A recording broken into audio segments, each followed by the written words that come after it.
Putra Putri NPM 47 dan rekan saya Sabrina Fauzia Nazila NPM 58 dan Dewa Putra NPM 55. Pasal 45 tentang pedoman umum.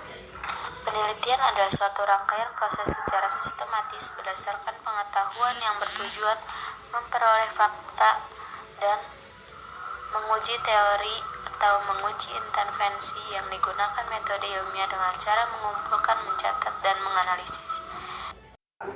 Psikologi atau ilmuwan psikologi melakukan penelitian tanpa menguji teori atau menguji intervensi, maka akan merugikan partisipan dan hasil yang akan diperoleh tidak akan sesuai dengan teori, fakta, dan yang dibutuhkan.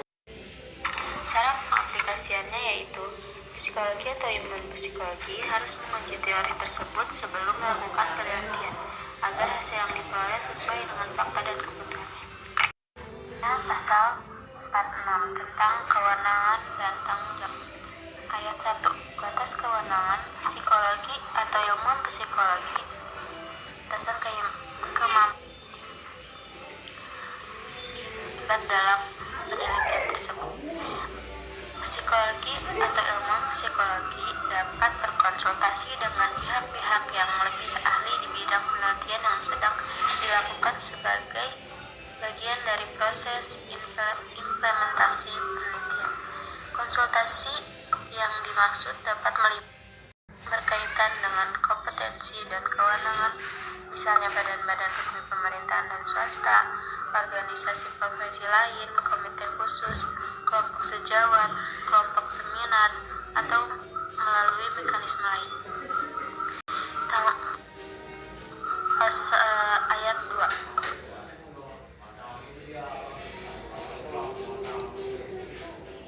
Tanggung jawab. Psikologi atau ilmuwan psikologi bertanggung jawab atas pelaksanaan dan hasil penelitian yang dilakukan. Psikologi dan ilmuwan psikologi memberi perlindungan terhadap hak dan kesejahteraan partisipan penelitian atau pihak-pihak lain berkaitan dengan kesejahteraan hewan yang digunakan dalam penelitian. Contoh kasusnya yaitu psikologi atau ilmuwan psikologi tidak memberikan konsumsi kepada salah seorang partisipan penelitian. Maka pada pasal ini psikologi atau ilmuwan psikologi memberikan kesejahteraan partisipan terkait dalam penelitian, kewenangan, dan tanggung jawab. Dijelaskan bahwa psikologi dan ilmuwan memberikan perlindungan terhadap hak dan kesejahteraan tersebut. Mengaplikasikannya yaitu psikologi atau ilmuwan psikologi sebaiknya memberikan apa yang memang harus diberikan kepada partisipan dan memberikan tanggung jawab dan kewenangan maupun perlindungan terhadap hak dan kesejahteraan.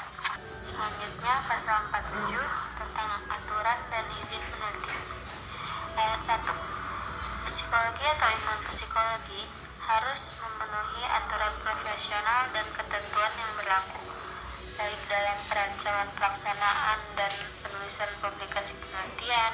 Dalam hal ini termasuk izin penelitian dari instansi terkait dari pemangku kewenangan dari wilayah dan badan setempat yang menjadi lokasi. Ayat 2.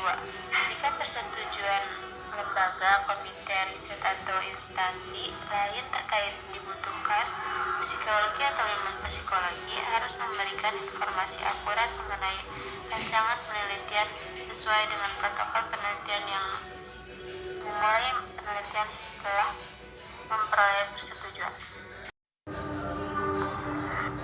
Contoh kasusnya yaitu psikologi atau ilmuwan tidak dapat izin secara keseluruhan untuk penelitian dari suatu instansi terkait.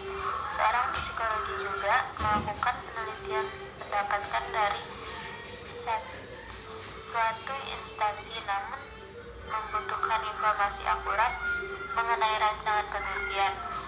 Namun psikologi atau ilmuwan psikologi tersebut tidak memberikannya, maka penelitian tersebut tidak dapat dilaksanakan.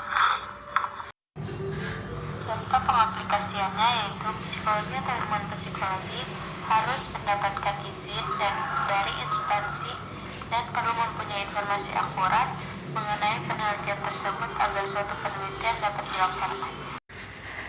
Pasal 49 Informed Consent dalam penelitian. Sebelum mengambil data penelitian, psikolog atau ilmuwan psikologi menjelaskan pada calon partisipan penelitian dengan menggunakan bahasa yang sederhana dan istilah-istilah yang dipahami masyarakat umum tentang penelitian yang akan dilakukan psikolog dan atau ilmuwan psikologi menjelaskan kepada calon partisipan atas kesediaan sebagai partisipan penelitian yang menyatakan bahwa keikutsertaan dalam penelitian yang dilakukan bersifat sukarela sehingga memungkinkan pengunduran diri atau penolakan untuk terlibat. Partisipan harus menyatakan kesediaannya seperti yang dijelaskan pada pasal yang mengatur tentang itu.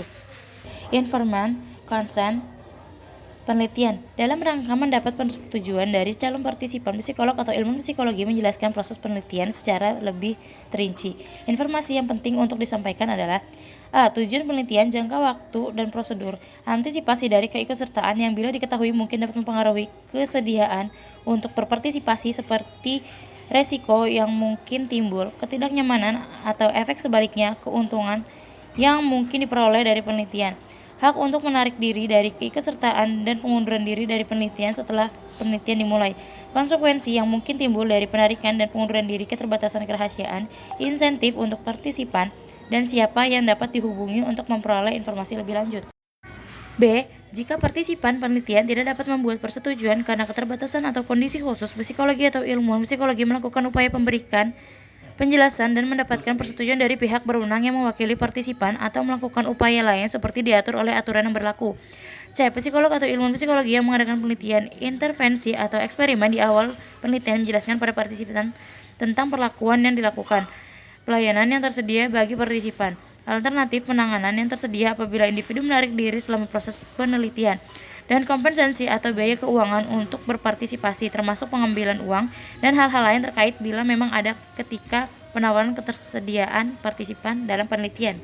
D. Psikolog atau ilmuwan psikologi berusaha menghindari penggunaan segala bentuk pemaksaan termasuk daya tarik yang berlebihan agar partisipan ikut serta dalam penelitian. Psikolog atau ilmuwan psikologi menjelaskan sifat dari penelitian tersebut. Berikut resiko, kewajiban, dan keterbatasannya. 2. Informed consent perekaman. Psikolog atau ilmuwan psikologi sebelum merekam suatu suara atau gambar untuk mengumpulkan data harus memperolehkan izin tertulis dari partisipan penelitian.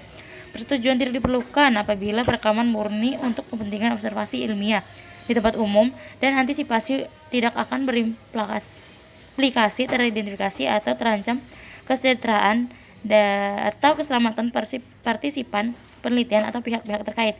Bila pada suatu penelitian dibutuhkan perekaman tersembunyi, psikolog atau ilmuwan psikologi melakukan perekaman dengan tetap meminimalkan resiko yang diantisipasi dapat terjadi pada partisipan dan menjelaskan mengenai kepentingan perekaman disampaikan dalam briefing.